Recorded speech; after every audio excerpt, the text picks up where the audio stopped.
la doctora Carolina Corcho, actual ministra de Salud de nuestro país, quien de una manera muy coherente con los argumentos que se han venido dando, acepta esta invitación temprana. Señora ministra, queremos contarle, nos toca cumplir la ley, no es la ley, nos toca cumplirla, y quiero agradecerle públicamente su disposición de sustentar un presupuesto que no fue elaborado por usted y por su equipo de trabajo, pero que ha tenido la mayor disposición desde que le llegó la citación para venir a sustentarlo, venir a compartirlo con nosotros, y sabemos que llevan un fin de semana de muchos ajustes. Hemos tenido conocimiento por la adenda que nos llegó de que ustedes han tenido que ajustar, modificar, y que eso será lo que finalmente le presenten a las comisiones terceras y cuartas.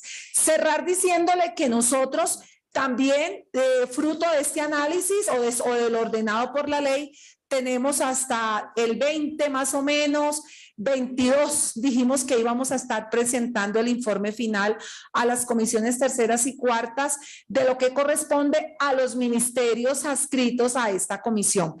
Así, doctora Carolina, bienvenida inicialmente por un espacio de media hora y se amplía dependiendo de su necesidad.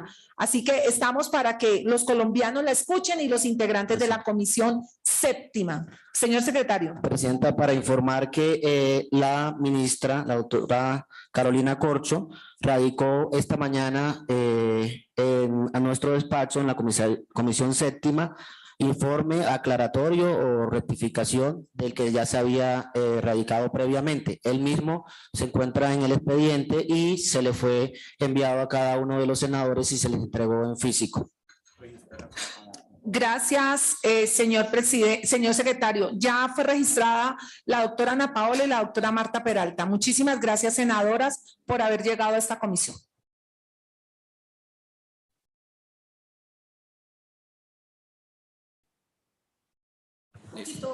Bueno, muchísimas gracias, muy buenos días a la presidenta, a la mesa directiva, al vicepresidente, al secretario general, a los honorables senadores y senadoras de la comisión séptima, que ha sido mi comisión siempre durante toda la vida desde los escenarios de la sociedad civil, y que hoy será el espacio en el que el gobierno, por lo menos desde el Ministerio de Salud y Protección Social, estará visitando con mayor frecuencia. Nos corresponde hoy, mediante la citación que nos hace, hacer una presentación del presupuesto. Como aclaró la señora presidenta, este presupuesto no corresponde a las modificaciones que el gobierno hará. El gobierno, por supuesto, tendrá que hacer unos ajustes del presupuesto radicado por el anterior gobierno para lograr cumplir con su programa de gobierno, con sus metas y con las propuestas que se han presentado al pueblo colombiano. Entonces, en ese sentido, haré una presentación y unos comentarios que tenemos sobre el presupuesto que en este momento se encuentra radicado, y por supuesto toda la disposición para responder las preguntas que ustedes tengan sobre nuestras consideraciones. Empecemos entonces. Vamos a hablar de la siguiente, por favor. Ejecución del presupuesto en el año 2022. Entonces, lo primero, respecto a las preguntas que ustedes nos hacen, el Ministerio de Salud tiene una apropiación total de 40.895.927. Por gastos de funcionamiento, la apropiación es de 39.930.384. Y por apropiación por inversión, 954.152. Contingencia de apropiación, esto es una cifra que maneja fundamentalmente el Ministerio de Hacienda. En este momento de la apropiación total, para el año 2022, tenemos una ejecución de 24.111.000, lo que constituye el 58.96%. En cuanto al funcionamiento, ustedes ahorita van a tener la oportunidad también de escuchar al director del ADRES, que es, digamos, el grueso del funcionamiento. Por partidas de aseguramiento, tenemos 27.444.772 y por sistema general de participaciones 11.631.923. Y de funcionamiento del ministerio, que tiene que ver con todo el tema de las plantas, instalaciones físicas, 853.689. Como podemos ver, las ejecuciones en cada uno de estos gastos de funcionamiento se acercan al 50%, hay dos que superan el 50%, la de aseguramiento en un 59%, el sistema general de participaciones 57.9% y 47% ya de los gastos de funcionamiento del Ministerio de Salud. Para la fecha, este es el tema de apropiación, que son los proyectos de inversión del Ministerio de Salud. Ahí tenemos una inversión, una ejecución del 75.9%, ejecución que corresponde pues fundamentalmente al gobierno anterior, porque nosotros llevamos apenas 8 días en este ejercicio de gobierno. Como les había dicho, en aseguramiento, que este es un tema, digamos, fundamental, que ahorita profundizará un poco el doctor Jorge, la apropiación es de 27 billones y la ejecución de 17. Y en el sistema general de participaciones de 11 billones en 2022, con corte de julio se ha ejecutado 6.7, o sea, el 58%. Esto, digamos, ya es como la repetición un poco de las cifras generales. Ahora, gastos de funcionamiento, creo que aquí ya esto lo habíamos visto en la anterior diapositiva, en términos generales, pero vamos a detenernos en inversión del 2022. Aquí nuevamente las cifras que habíamos dicho. Siguiente diapositiva, no sé si ya estamos ahí. 954.000 millones de apropiación, ejecutado el 75%, ya lo habíamos mencionado. Hicimos la separación por entidades adscritas al sector, donde está el INVIMA, el Instituto Nacional de Salud, la Supersalud.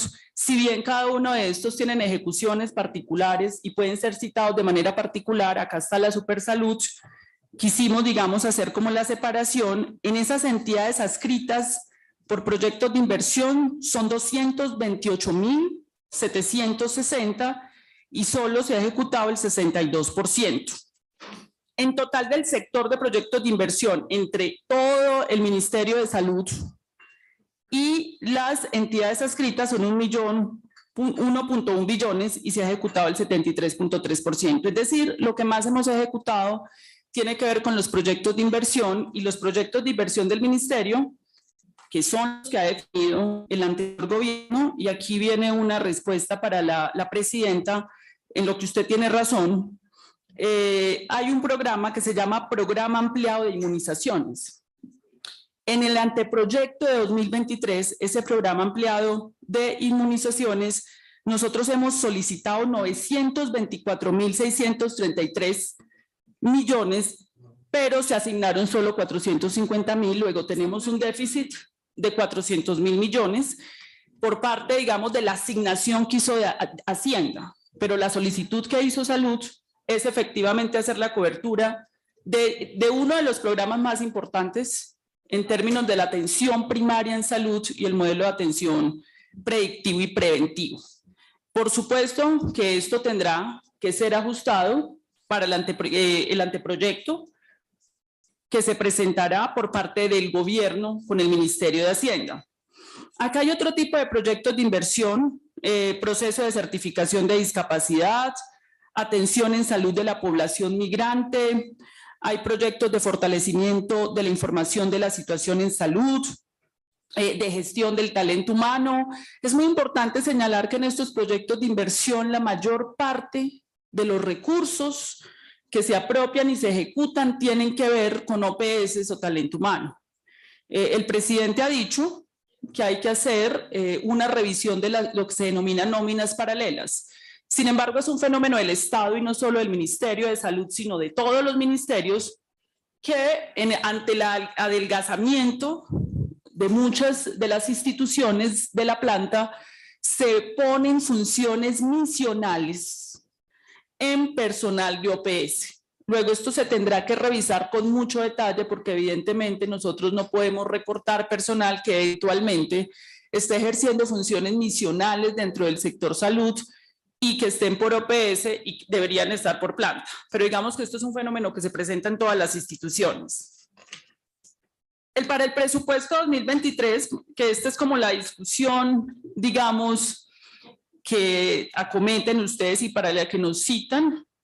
Entonces, cuando hablamos de inversión, lo solicitado es 1.4 billones, ahí está el detalle, pero se nos asigna 907.000. O sea, tenemos un déficit para el proyecto de inversión de 36.32%. Lo que tenemos claro es que en estos proyectos de inversión no se debe sacrificar la vacunación. Nosotros tenemos que revisar cada uno de los programas. Hay programas misionales del ministerio que no pueden ser recortados, pero claramente aquí tendremos que garantizar el tema de la vacunación. Y en cuanto al funcionamiento del Ministerio de Salud, tenemos un déficit de 10.76%. Este funcionamiento está referido propiamente a la planta del Ministerio de Salud, las instalaciones. El déficit es menor, la preocupación mayor es funcionamiento e inversión, donde tendremos que hacer los ajustes de cuáles son los programas que siguen y no. En el aseguramiento, aquí es donde tenemos un déficit importante, que esto ahorita lo puede ampliar un poco el doctor Jorge Gutiérrez, porque nosotros hemos solicitado 40 billones y nos han asignado los 32, tenemos un déficit de 8.1 billones. ¿Con qué tiene que ver este déficit? Este déficit tiene que ver con que en términos de aseguramiento nosotros tenemos población migrante que hemos tenido que cubrir. Ahorita vamos a ver los datos específicos, pero además hubo una decisión de política pública del Ministerio de Salud respecto a aumento de la UPC en un porcentaje hasta el 14%. UPC, cifra per cápita que se gira por cada afiliado en el sistema de seguridad social de la EPS.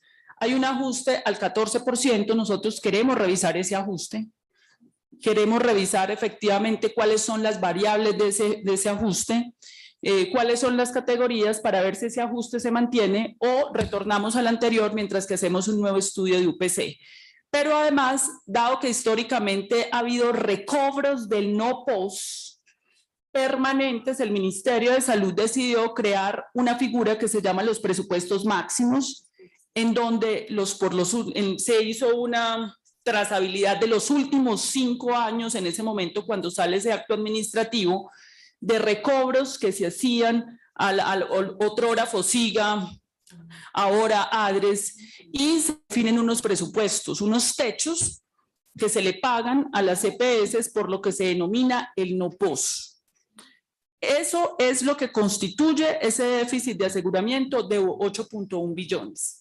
Discusiones que tendremos que dar ahí, reevaluar el tema del porcentaje de aumento de la UPC, porque tenemos que evaluar cómo se comportó ayer el precio de medicamentos en diversos observatorios. Se han observado que hay sobreprecios de medicamentos y si se calcula la UPC sobre sobrecostos de medicamentos, pues se nos va a inflar mucho la UPC y el sistema de salud se vuelve impagable. Y tenemos que analizar lo de los presupuestos máximos a la luz de si fuera necesario tener como estas 2 UPCs o una sola más ampliada, y eso hace parte, digamos, de toda la revisión normativa de lo que se ha entendido como el plan de beneficios, el no PBS y las sentencias recientes de la Corte Constitucional de la Ley Estatutaria. Eso podría permitir un replanteamiento de estos 8.1 billones de pesos del aseguramiento que tenemos, digamos, de déficit, que constituye un déficit del 20%, que es la discusión con Hacienda. Para vigencia 2022, la necesidad presupuestal para terminar son 5.5 billones. Tenemos 3.1 billones que tiene que ver con pruebas para SARS-CoV-2. El ministerio tuvo una ejecución muy alta por el tema de pruebas. En caja necesitamos 750.000 millones de pesos que Hacienda nos debe dar. Acá hay una cifra interesante que se llama activos por emergencia, que tiene que ver con que el sector salud tuvo que asumir por 1.8 billones una decisión de política pública de la emergencia sanitaria que tiene que ver con el aseguramiento de las personas del régimen contributivo que quedaban desempleadas, y en el momento en que quedaban desempleadas inmediatamente entraban a ser cubiertas por el Sistema General de Seguridad Social en Salud. Eso fueron 1.8 billones de pesos. En el Plan Nacional de Vacunación, para poder terminar, tenemos una necesidad de 306.000. Allí es muy importante señalar que estamos en el análisis con el Instituto Nacional de Salud porque se prevé que en 4 o 6 semanas podemos superar la pandemia y pasar a fase endémica. Sin embargo, nosotros tenemos un atraso en vacunación, sobre todo en municipios pequeños, donde todavía no hemos llegado al 70% de la vacunación. Luego, a la luz de estos indicadores, tenemos que reevaluar un plan para terminar de implementar la vacunación del COVID, teniendo en cuenta que estamos acercándonos a la fase endémica, pero todavía estamos en pandemia. Municipios de menores de 70% de vacunación deberían estar usando tapabocas en espacios cerrados, por ejemplo, y valga la cuña para los colombianos que nos están viendo. En aseguramiento corriente tenemos una necesidad presupuestal de 112.000 y esto es algo que llama programa de PIP régimen subsidiado. Hay una decisión del programa de gobierno del presidente y es fortalecer la atención primaria en salud. Para eso existen unos recursos del régimen subsidiado dentro de la UPC que pueden ser utilizados para construir el programa de equipos médicos interdisciplinarios en los territorios para poder atender las poblaciones vulnerables, máxime en un momento en el que el país se encuentra en una ola invernal y podemos tener desastres y tragedias de este orden, emergencias y desastres alrededor del mes de septiembre y octubre por inundaciones.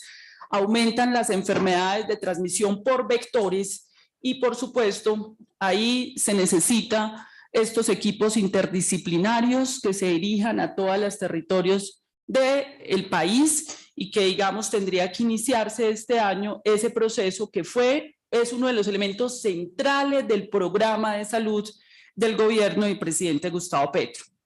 Ya para la vigencia 2023, insistimos, hay una necesidad adicional de recursos de 8.1 billones. Acabo de explicar cuáles son las alternativas que estamos viendo, porque tenemos, digamos, una dificultad bastante grande desde el punto de vista fiscal. Con los precios de la gasolina y a nivel general, entonces estamos viendo estos 8.1 billones de pesos como se plantean para el año 2023. Esas, digamos, son como las consideraciones, prioridades para nosotros. Evidentemente es la cobertura universal, no sacrificar la cobertura en términos del régimen contributivo subsidiado, que ya debería estar unificado por órdenes y sentencias de la Corte Constitucional. No debería haber una distinción entre régimen contributivo y subsidiado. No debería haber tampoco distinción entre la UPC contributiva y subsidiada, porque eso implica que seguimos discriminando a la población. Por eso se requiere hacer una revisión de la UPC en términos del aseguramiento. Y el otro tema fundamental es el programa preventivo y predictivo de salud en el contexto de la atención primaria en salud, que va a requerir una infraestructura en la Colombia profunda y en las regiones apartadas de puestos de salud y un equipo médico interdisciplinario conformado por médicas, enfermeras, nutricionistas que se puedan desplazar en el territorio nacional, pero además la necesidad presupuestal que también estamos proyectando de un sistema de información, porque es que es muy complicado hacer un control público de más de 70 billones de pesos de recursos públicos de la fiscalidad y la parafiscalidad sin que tengamos un sistema de información único que nos permita hacer seguimiento de la gestión de los recursos en cada uno de los eslabones de la cadena. Eso tiene unos costos.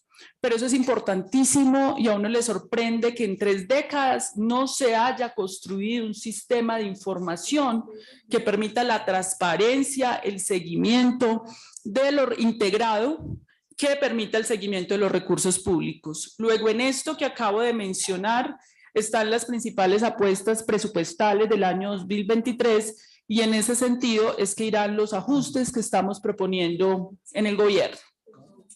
Entonces yo dejo por ahí para de pronto algunas consideraciones de ustedes. Gracias.